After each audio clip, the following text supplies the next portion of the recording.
everyone.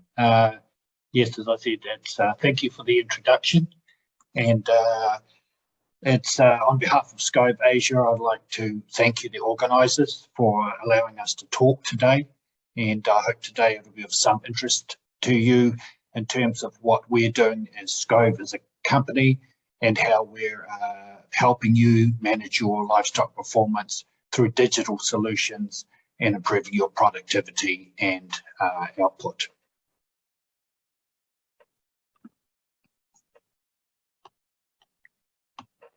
So the people that don't know too much or know little about SKOV, SKOV is a company based in Denmark. We have a local office in Bangkok, and our specialisation is in providing climate solutions to our customers. And if you see on the slide here, you can see various types of agriculture, whether it's pigs, mainly focusing in poultry, as many of you will know, and moving more to other species, things like dairy farming now. And if you see down the bottom of the slide here, you'll see into insect farming, and insect farming is becoming more popular in places in Europe, but also becoming more used in Asia as well. We specialise in managing climate solutions for you. My background, as Michelle said, is in livestock management and production. I saw probably 5 or 6 years ago opportunities arising in terms of digital solutions that will help major integrators and smaller producers complement what they do in managing livestock using digital solutions. And that was of some interest to me, and that's why I made the move across to heading towards more digital solutions. I'm certainly not an IT expert. If there are any particular specific IT questions in terms of what I talk today, I'm happy to provide you with the answers after this webinar if I can't answer them for you.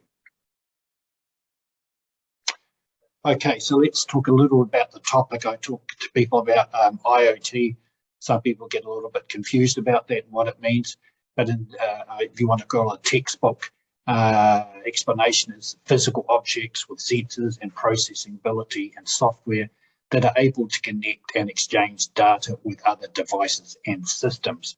I know that sounds a very long technical explanation.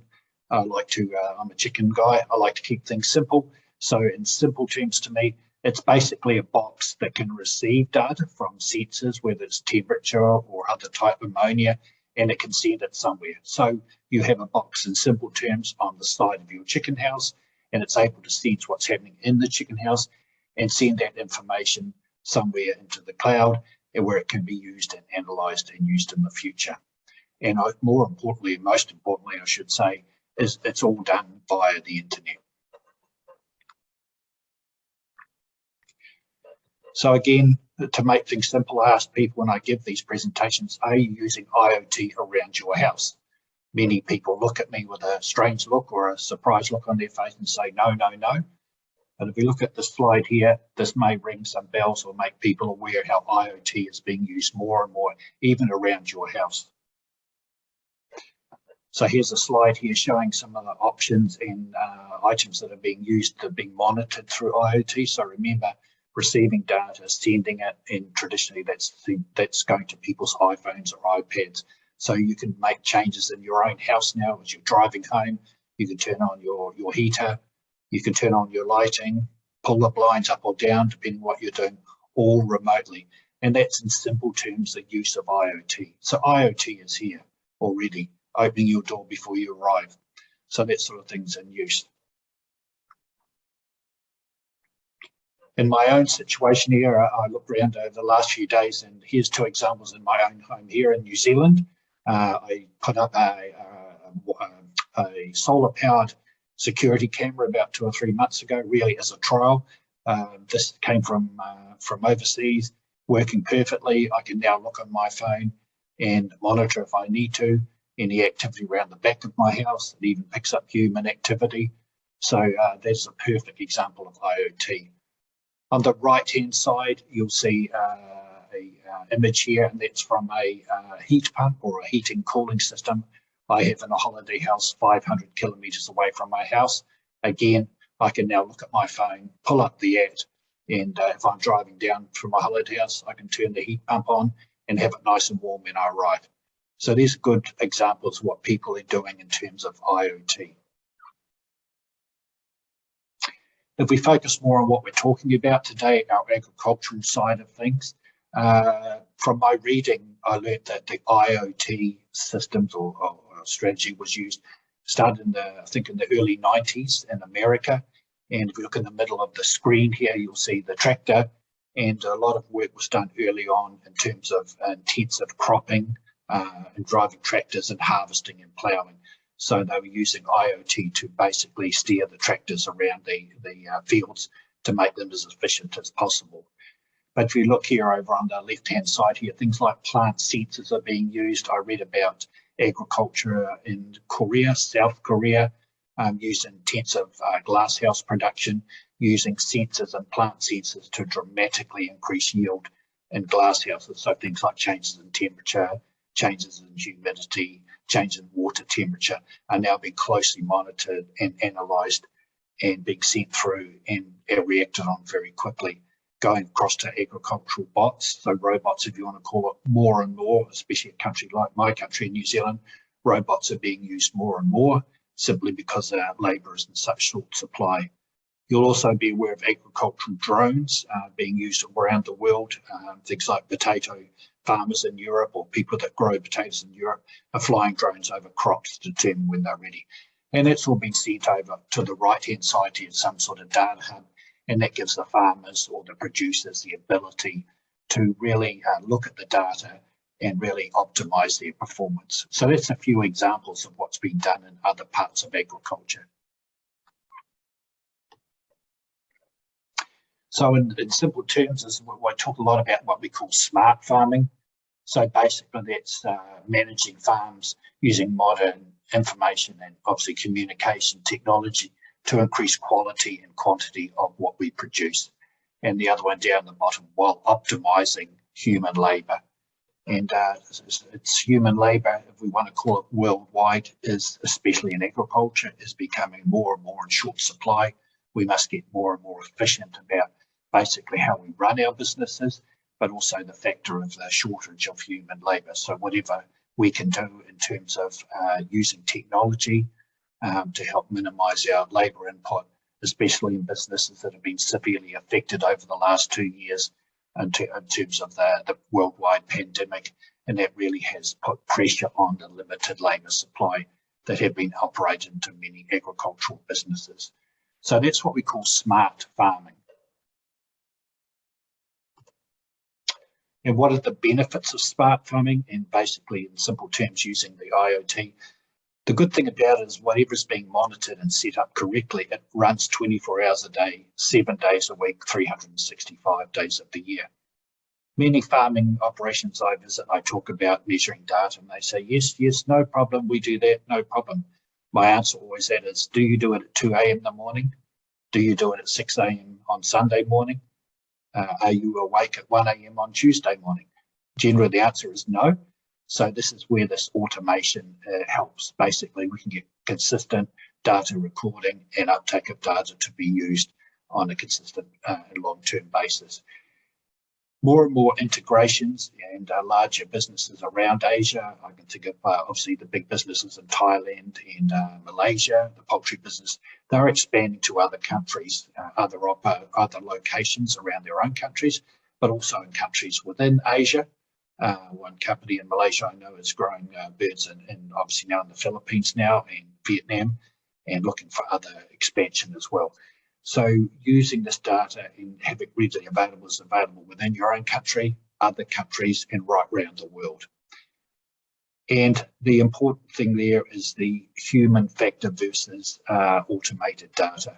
We know humans make mistakes. No one's perfect. We all make mistakes. So data entry can have a series of mistakes or many mistakes, and we mitigate that by using digital services. We know that year by year, the cost of the hardware and monitoring gets less and less. I think the camera I showed you there, the security camera I showed there at the back of my house, was less than $50 US to set up and operate. So that gives you some idea of basically how lower it cost these hardware items are to use in technology these days. And as mentioned before, there is about the challenges we face in terms of labour shortages. And as I said, not just your country, worldwide is becoming an issue, and driven a lot by COVID-19, and more requirements in terms of biosecurity and people's general needs and desires, I guess, to have private lives as well. And I gave you some examples there. We know already, I gave you the example of a huge increase in output in glasshouse growing of vegetables in Korea, and optimising harvest of potatoes around Europe using drone technology and other technologies. So we do know that we can increase output of what we're trying to do. And I'll give you some examples here today of improvement in poultry production as well, using the IoT and obviously flowing through to digital services that are on offer.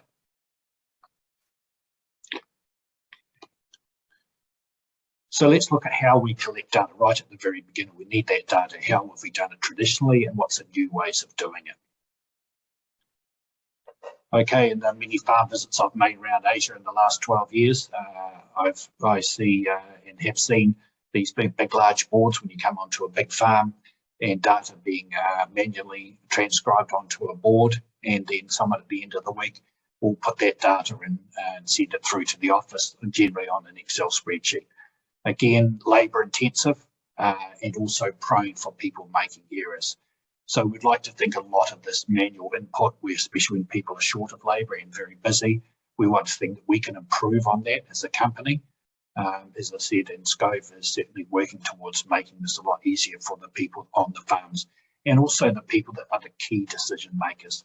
People like the veterinarians, the feed mills, the nutritionists, they want to see this data. Very difficult to transcribe data and look at data when it's sitting on a whiteboard on a farm 400 kilometres away.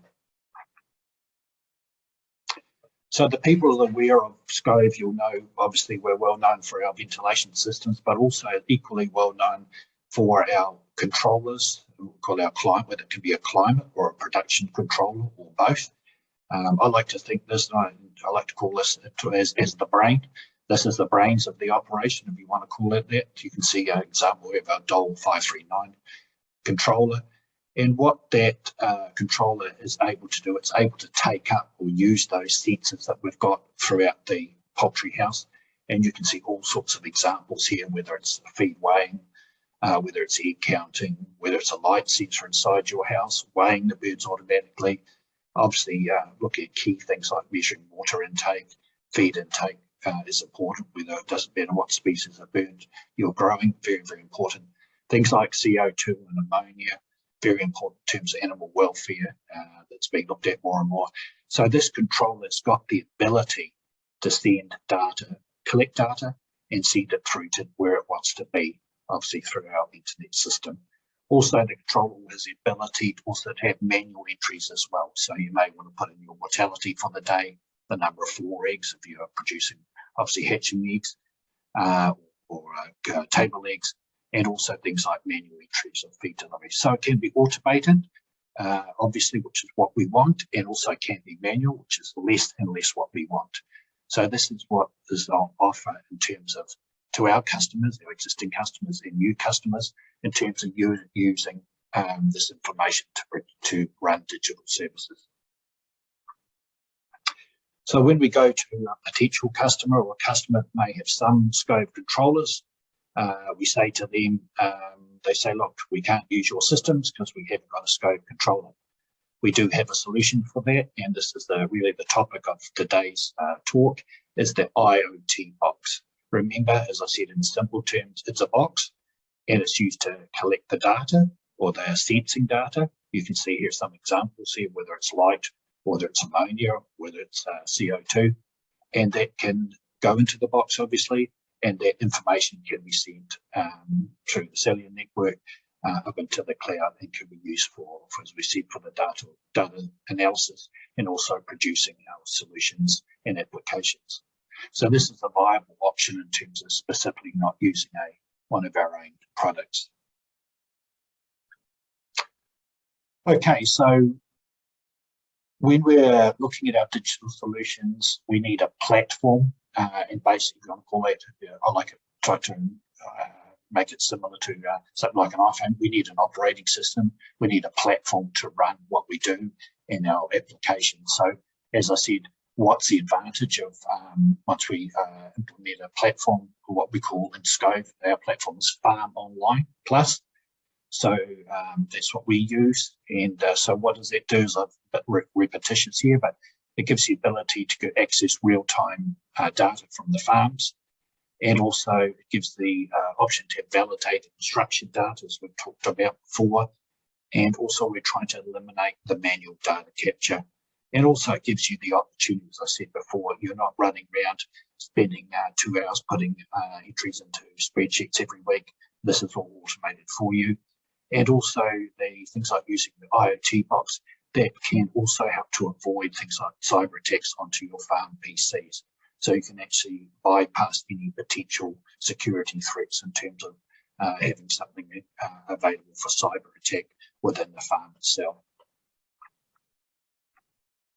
Okay, and as I said, the vision of the Farm Online Plus going forward is some of you'll be where we have a farm online, which is available in the farms, and that's the data management system within the farm. The Farm Online Plus, and my whole vision going forward is to have that available from multi-sites, basically going back to a head office. So it widens out the scope and enables people at head office, or key people, as I said before, whether it's veterinarians or nutritionists, to basically look at information and analyse and really target what needs to be improved. So as I said, that's fast. We're not sending things through on a weekly basis. We can send it every 15 minutes. We've got higher levels of data. Lots of data can flow through automated sensors, and we can, as I said, allocate to the correct experts, and it basically supports continuous improvement. And another key one here is better biosecurity. So we do not have humans, if you want to call it, driving around the farms collecting data. That can all be uplifted via our controller or our IT box from the farms up into where it needs to be used. And also we've got some applications. More and more supported animal welfare right throughout Asia. So we've got some applications that can run into our platform to give you some objective measurements for people, customers, your customers, like McDonald's or KFC and that sort of thing. So this is where we see the change and the focus going forward in terms of running a digital platform called Farm Online Plus. But like everything in life, nothing is easy. We do face challenges when we're developing such a platform and application. So as we said, we need to make sure that we've got sensors that will work through our system. We need to make sure that we can operate on a different controller, which we talked about, the IoT box. We need to make sure we've got robust sensors that will stand the pressures and the rigours of being in a poultry house. Also, in many parts of Asia, there's certainly challenges in terms of getting internet connectivity. It's getting easier and easier by the day. And need to make sure we obviously store the huge amounts of data.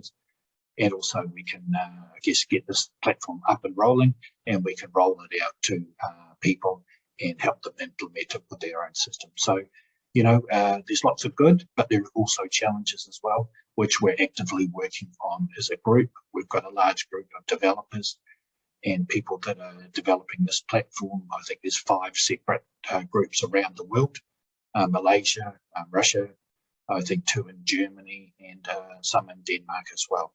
So there's a big, huge group of people really working hard to make sure we can implement the Farm Online and also add applications to the Farm Online as we go forward. So in very simple terms, I guess when we looked at from the advertising for the Farm Online Plus, in simple terms, it's an overview of a platform. We can do, or you can do, analytics from the data you receive, and also produce reports. So the idea there going forward is what we send up into the cloud can be uplifted and used through an API into people's management systems, whether it's an ERP system or an SAP system. So that can be sent through to be used in other parts of the business. A little bit hard to see on the right-hand side. This is a key part of our Farm Online Plus platform. So this is what we call our survey. So in very, very simple terms, whether it's boilers or breeders, you can call up various countries, different locations. You can call up things like, I want to look at every single flock in the last 5 flocks that have gone over 200 grams at broilers. And I want a data slot. So which is my best growing area? Is it the north of Thailand? Is it the middle of Thailand? Or is it the south of Thailand? On the contrary, you may want to say, I want to see all flocks that have been under 160 grams. And so you can do lots of data sorting through what we call our survey. And really, there's many, many different options for you to choose, whether it's a water usage, who's using the most water, who's using the least water.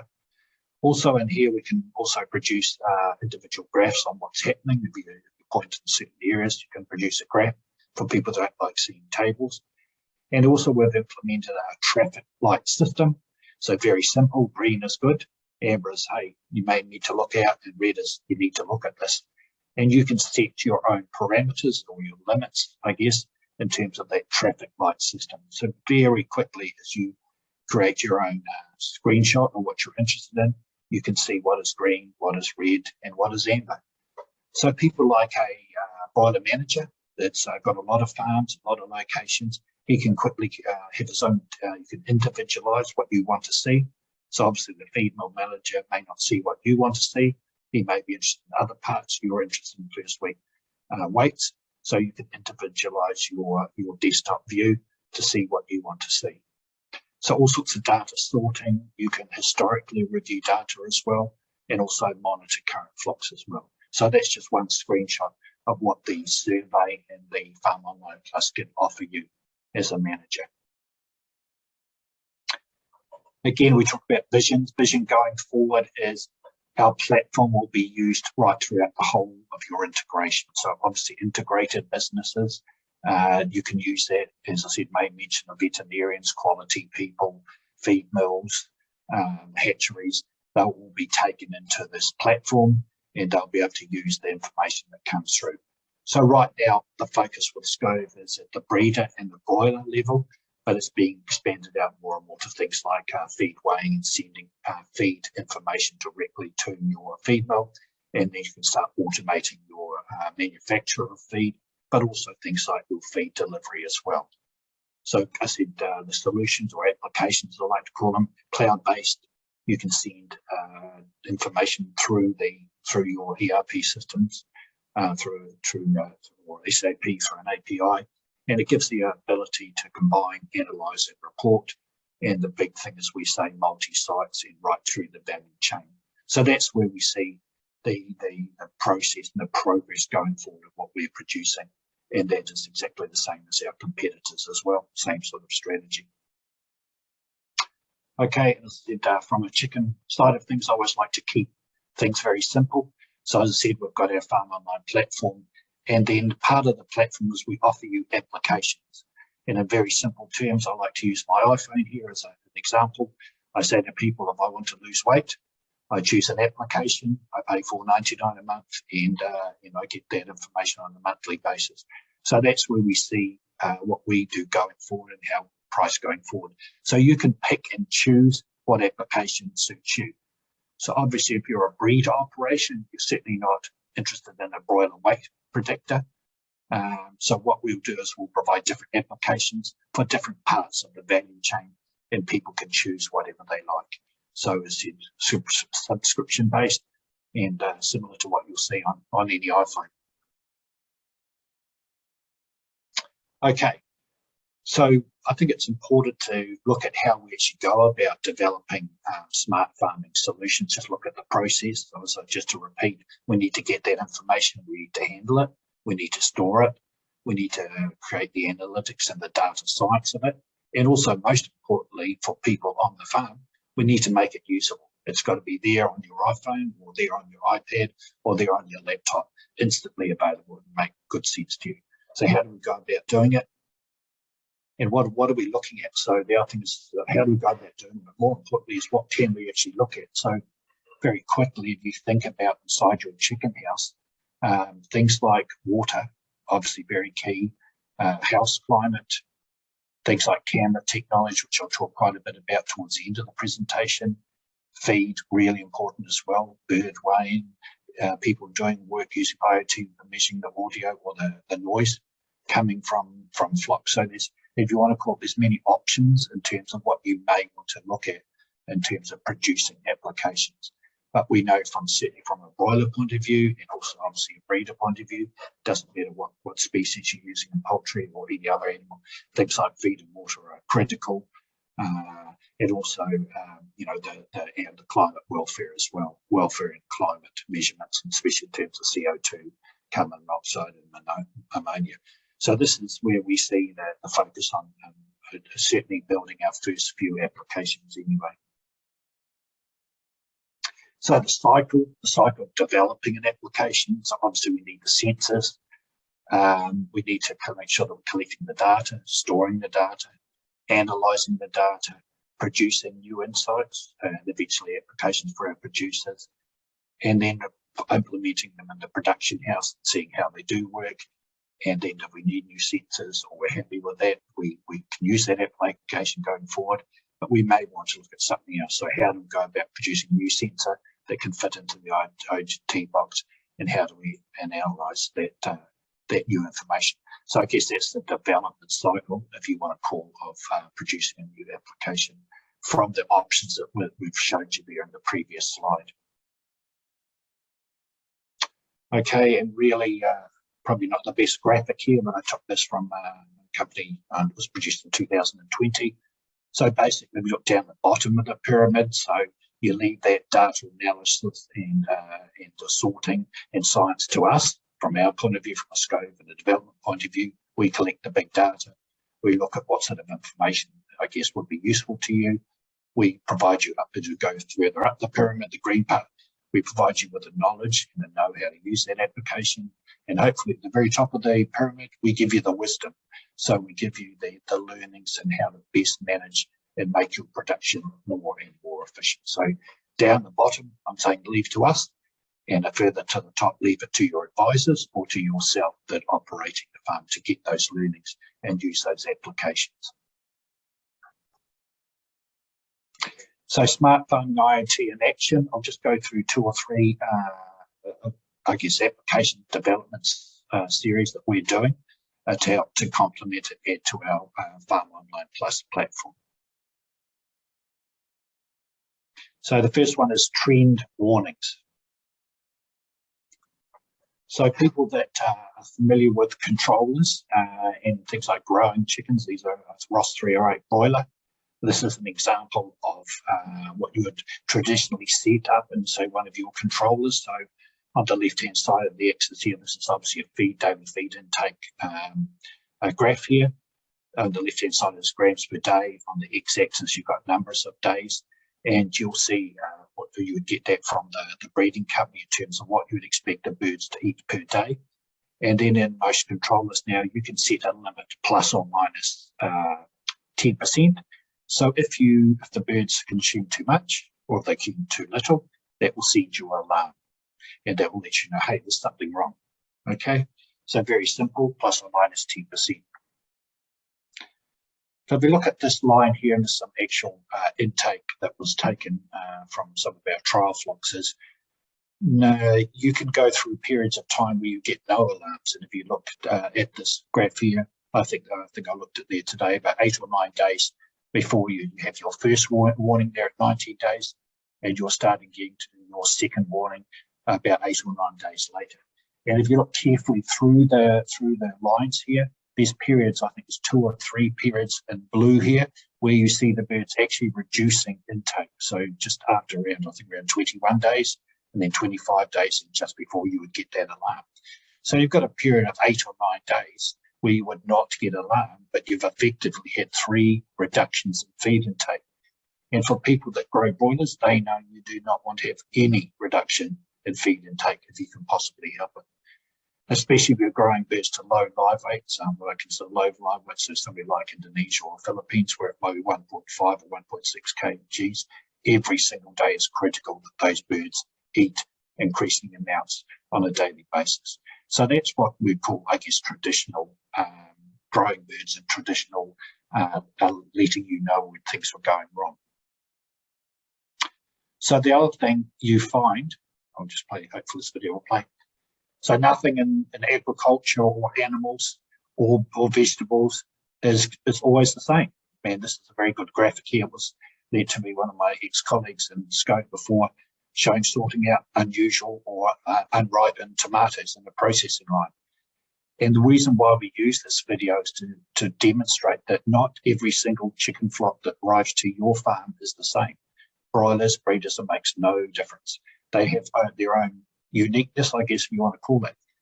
So if you think about using plus or minus 10%, it may apply to some flocks or most flocks, but it certainly won't apply to every flock. So what we've developed a new way, which we call trend warnings, is to basically make every single one of your flocks unique. And if you think about it, there may be a flock come in midsummer that will have different pressures in terms of water consumption, or midwinter that may be eating more feed. So this is why we try and individualize what we're doing. And that's why we developed trend warnings. Okay, so trend warning is not an alarm. It's not a ring, ring, run out, panic, panic. It's what we call an early warning system. And as I said, what makes trend warnings unique, if you want to call it that, is the fact that once we receive the data, and at the moment that's feed and water, we produce an algorithm for each individual flock. So the algorithm starts learning when your birds are placed, and it produces its own adaptive reference. So gone are the days of the plus or minus 10%. It shows that really what's going on in the house, and it gives you the opportunity to react and do something really before you start getting the alarms ringing around your farm. Okay, and also what we do as part of our service, you want to call it, when you do get a warning, you can click on that individual warning and we will give you certain prompts to give you some ideas of what to look at. So whether it's a reduction in water, they may well you have block filters. So we'll give a number of checks that you can do. And that's actually really, really important when you've got new staff or inexperienced staff on the farm. It helps them to really focus on what could be wrong on the farm. And one of my colleagues says trend warnings. It's a little bit like GPS. It helps you to focus in on a problem. So what does it look like? So if you look here, this graph I'm showing you here is, there's quite a lot of noise on the graph here, but this is, what's this one? This is intake of feed again, I think, on the left-hand axis here, so y-axis is the days of age. So we've got what we call our Ross 308 trend line in terms of what we'd expect. But you can see that dotted line here is what we call our adaptive reference. And that generally starts about 7 or 8 days for feed and water. So obviously because the algorithm has to learn what makes this flock unique. And then it produces its own adaptive reference, or if you want to call it its own standard for your flock. So the green line is really just to see what the Ross is recommending, but the blue line is what the algorithm has produced. And you can see down the bottom left here, in the red here, so you can see the algorithm's learning has produced its own adaptive reference yet.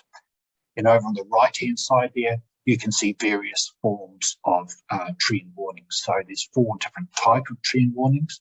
And each of those are coloured, and as I said, you can click on. So they're telling you things are not quite right and give you some ideas how you should react. And if you look at this example here, you may well, we were asked about what could be going wrong here. It may be things like there was a feed change around 20 days and the birds simply haven't liked. So as I said, it creates its own reference line and it creates its own limits and it individualises by flock. And here's some very quick examples.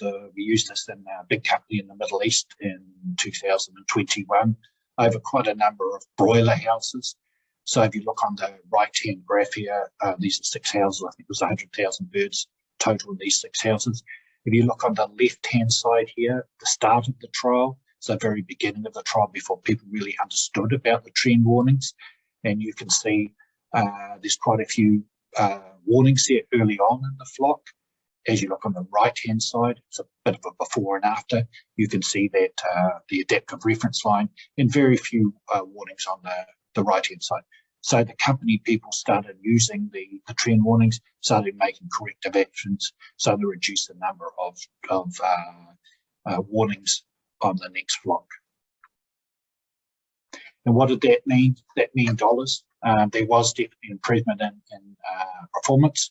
So again, if you look at on average the before, I said there was 100,000 bulls before the beginning of before they started using the trend warnings. You can see some of the key performance indicators there, the PEF, livability weight, age, and FCR. And after they got used to and used these for 3 batches, you can see improvements certainly in livability, a little bit in live weight, but also a small drop there in FCR. It doesn't sound much, but you'd appreciate over 100,000 boys, there's quite a significant improvement on average per house in terms of return for that particular grower or company. So around just over 4,000 euros. So quite significant. And I said these were 3 consecutive broiler batches. And another example here on another part of their operation. So again, 6 houses on farm 2. There was 100,000 birds in those houses as well. So you can see on the left-hand side here, you can see the blue adaptive reference line. Took some time to actually get going, but many warnings. And then you look on the far right-hand side there, the far ones at the end of the trial, very, very few warnings. Only at the very end of the production was probably when they started taking thinnings out. So again, significant improvement in what they did. And again, improvement here in the EPEF from beginning to end of the trial. There's certainly improvement in livability, live weight again, and a little bit in FCR as well. So similar sort of, I guess, increase in revenue from those houses just by using the trend warnings. I've had quite a lot to do with trialling the trend warnings locally with a company here in New Zealand, and the feedback we get from the managers, very, very good. If a manager goes away for a weekend and comes back and they can review the trend warnings and see what possibly could have gone wrong. It also helped managers on big farms to look at the trend warnings in the morning and focus on, if you've got 20 houses, big huge houses, focus on which houses to start off with first. And even managers have even said to me, if they start with just drinking lines, either probably too high or too low, certainly too high, she can actually pick up that there's something, there's a bad adjustment just by looking at the trend warnings. That's how sensitive that algorithm is in terms of things that are not right. So she can immediately go to that farm, obviously the farm, that house, and hey, the people left the triggers up too high, or they got far too low. That's how sensitive it is. It's quite amazing, the technology and how useful it is for people that are using them at a broiler level. So again, we talk a lot about vision and what are we doing going forward. We see the vision going forward in terms of the trend warnings is to be able to look at, if you want to call it at a corporate level. So this is some mock data, if you want to call it, it's not actual data. So you may be the broiler manager sitting in Thailand or somewhere in the Philippines, and you've got multi-sites in multi-countries.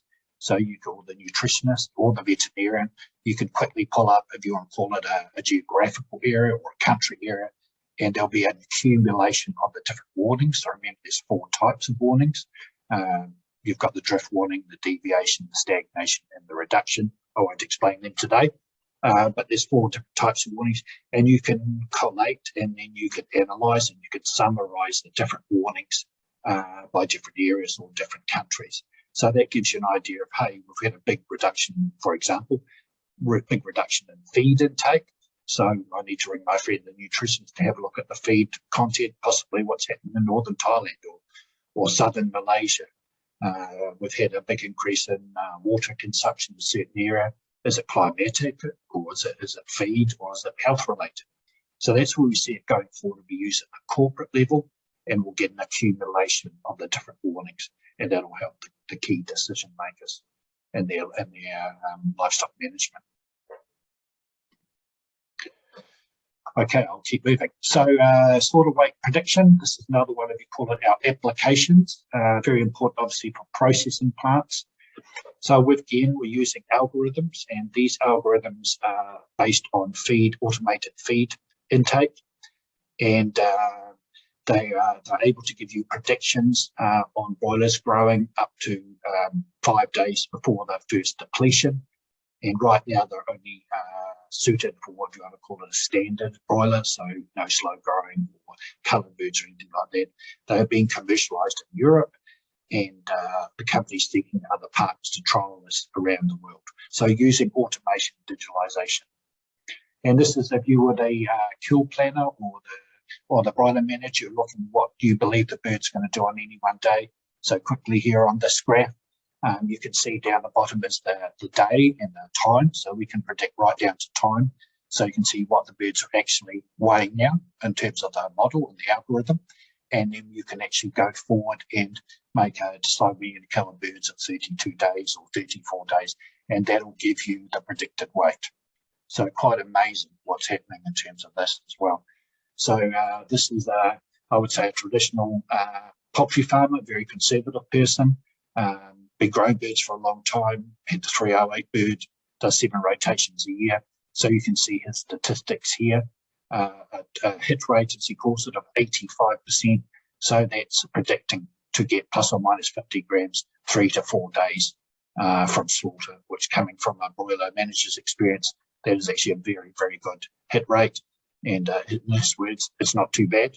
So there's your conservative farmer coming out there, but he was very happy in terms of using this predicting model and algorithm. So that's a case study from a grower in Denmark. Okay, camera vision technology. Again, you're hearing lots and lots about how cameras are being used. As I said, I showed you an example there before in my own private life, but more and more it's being used for various reasons in poultry production as well. Okay, so part of the SKOV group and a wider group was a welfare initiative or development program started 2 or 3 years ago by McDonald's worldwide, and they were looking at vision technology to help them, I guess, monitor and make sure that the producers are sending birds that meet welfare requirements. The focus of the trial was to come up with an automated, I guess, quantitative or objective measurement. So rather than your inspectors going around and ticking lots of boxes and thinking, yes, the birds look okay, there'll be measurements taken by cameras that will give you some clear data rather than a set of subjective view from a human. Looking at things like the bird's ability to walk and leg strength, things like birds becoming exposed to wet litter, so obviously you don't want condemnations or damaged birds coming into the plant, making sure the birds are happy, obviously to meet the 5 freedoms you have for animal welfare, and also looking at things like bird behaviour and are they expressing natural behaviour. So that was part of the project that SKOV has been involved in, and this is part of the use of vision technology. Okay, so the other work that we have been doing in conjunction with a partner in Japan and also going forward in Europe is looking at vision or camera technology for prediction of average live weight and uniformity for breeders. So I won't go through this in too much detail. So this is, I guess, the scope of the plan for the project actually was to look at uniformity or CV, or more specifically, and also body weight. So in very simple terms, you need to train the algorithm to see what it's viewing, pick up it is a chicken. You need to have to match that chicken weight and verify what the chicken is below to a certain weight. So you can see up the very, very top here, people basically have had to draw around images around birds. Then what we do is we measure that image on a weigh scale. You'll see in the next video on a weigh scale. And also that's verified on the weigh scale coming through automatically as well. But it's also verified with some actual manual body weight as well. So there's I call it a development cycle where you continue training the model to get more and more accurate. So all sorts of different cameras have been, or potentially can be used in terms of trying to improve what the camera does pick up. So we can play this. So you can see this is a breeder house somewhere in Asia. And if you look at the light there, sort of towards the left, you can see a weigh platform. So to verify what we're measuring and identifying, the weigh platforms take individual recordings. So through the night here, taking a few recordings, and once the lights come on, you can see the blue weigh scale there. So it's a matter of verifying what they're picking up on the weigh scale, matching what has been drawn up and verifying that against the weight. So that's part of the development process, and that's being more moved towards broiler housing now as well. Okay, So again, a lot of data on these two different graphics here. On the left-hand side, if you want to call it, this to me is a before and after. So on the left-hand side, the early part of the trial work, you can see that our part of our development group, we were doing our predictions from the model in the blue, and the company was showing their actual weights. So you can see quite a bit of variance between blue and the orange there on the left-hand side. Once we completed the fourth trial, so that was over 2 years, again, you can see blue on our modelling and what the company was actually verifying with manual weighing. So you can see that model got more and more accurate going forward. So it proves it can work and is a valuable tool in terms of future management of breeders, but also we see very important for broilers as well. Okay, I think that's well, it is everything from me. So thank you for your attention today, and you may be aware that SKOV has recently launched Facebook pages. So if you've got your camera ready there, you can pick up a few QR codes, and you're welcome to join SKOV on your individual country Facebook pages. So thank you for your time today. So thank you, Mark, for your valuable sharing.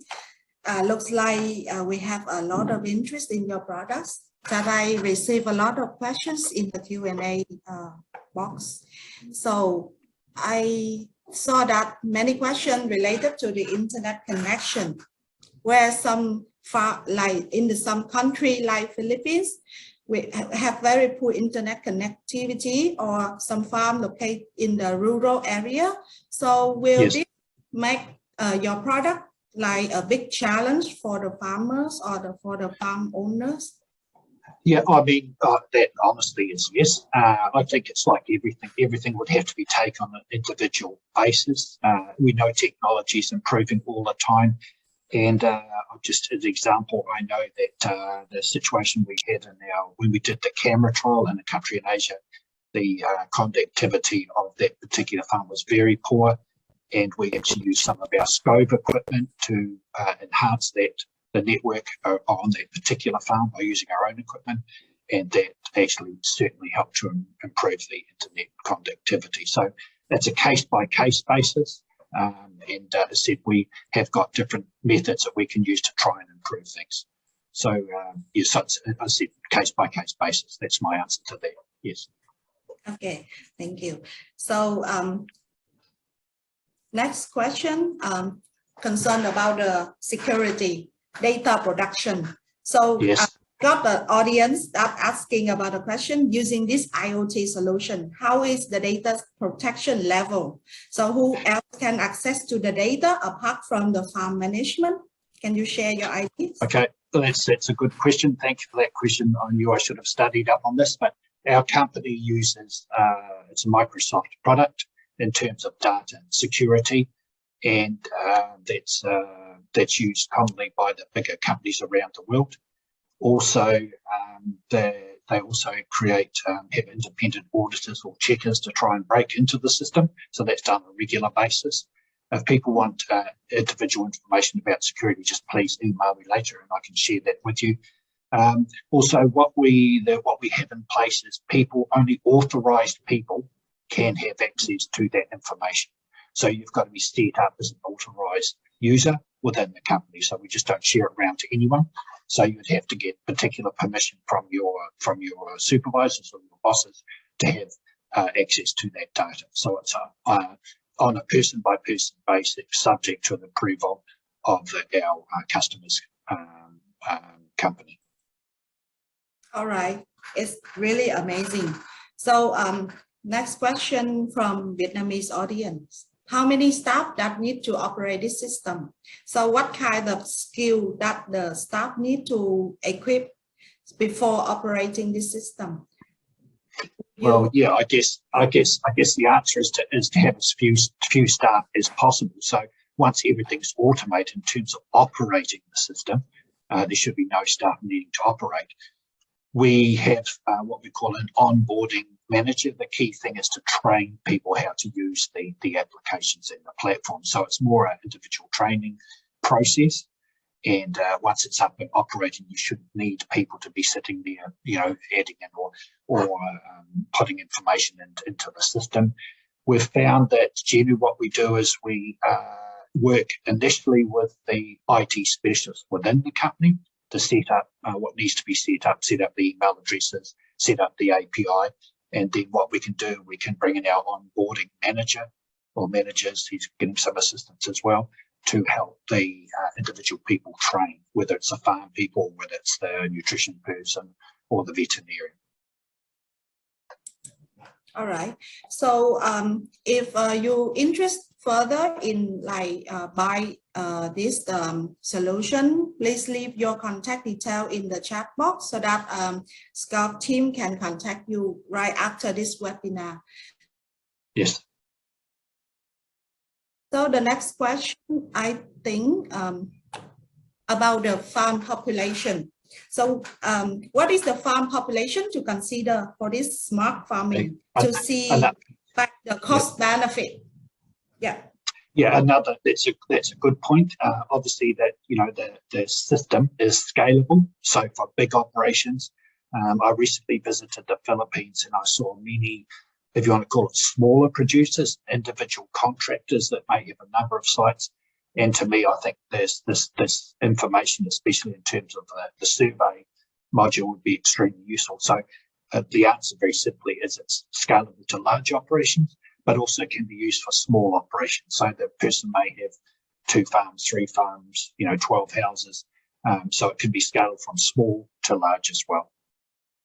There will be some limitations, I think, on the IoT box in terms of obviously the number of houses, but in terms of the use of the platform, it's fully scalable from small to large. All right. So I think we still have 6 minutes more, so I still can ask you some more questions from the audience. Looks like we can never end the questions. So I have good. Can I equip the IoT box to monitor water, feed, temperature, humidity, and how long is the installation time, Mark? Oh, okay. So there's a number of the sensors and the sensors. I again, don't quote me on this. I think there might be 10 or 15 sensors that can be used now, but the idea is to add more and more sensors to it. So things like feed and water, 100% that can be done. But basically, in simple terms, it's a matter of getting someone, obviously an electrical person, to make that installation. So the installation will be very fast. Because remember, it's an independent box, so it doesn't. You're not interfering with the operation of your farm or your controller.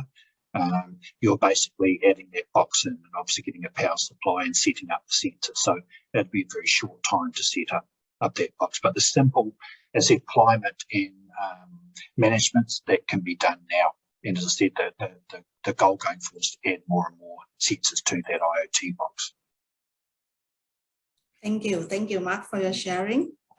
So the last question, everyone is questioning about how much will this solution cost? Because I think that your product is really interesting and amazing for everyone. And nowadays, the digitalization is like vital in livestock management work. So everyone want to invest, is ready to invest. So it's fantastic. It's fantastic. Yeah. So I can't give you a specific number today. I should have been ready for this coming questions from Asia. So my answer to that is that every situation is different, obviously. It also depends on number of houses and that sort of thing as well. So my suggestion, if you are interested, you've got my email contact there, and many of you know our individual country managers, so you can make direct contact with them as well. We can come and talk to you and assess your needs. And as I said, there's not much point of us bringing you and selling you an application for broiler weight prediction if you're growing breeders. So the answer very simple. It depends on what type of package you get. So obviously there's a base fee to maintain the system, and there's a fee to maintain the platform, obviously, and then you can pick and choose what you want on top of that. So would be happy to talk to you individually about that. Just contact us directly, and we can talk to you about your needs. Yes. Sure. Okay. So thank you again, Mark, for today. No problem. No problem. Yeah, Thank you. Thanks for your inviting me. sharing is much appreciated. So to all the audience here, if any of you have further interest to the solution that Mark just bring up, please feel free to leave your contact in the chat box so that SKOV team can contact you right away after this webinar.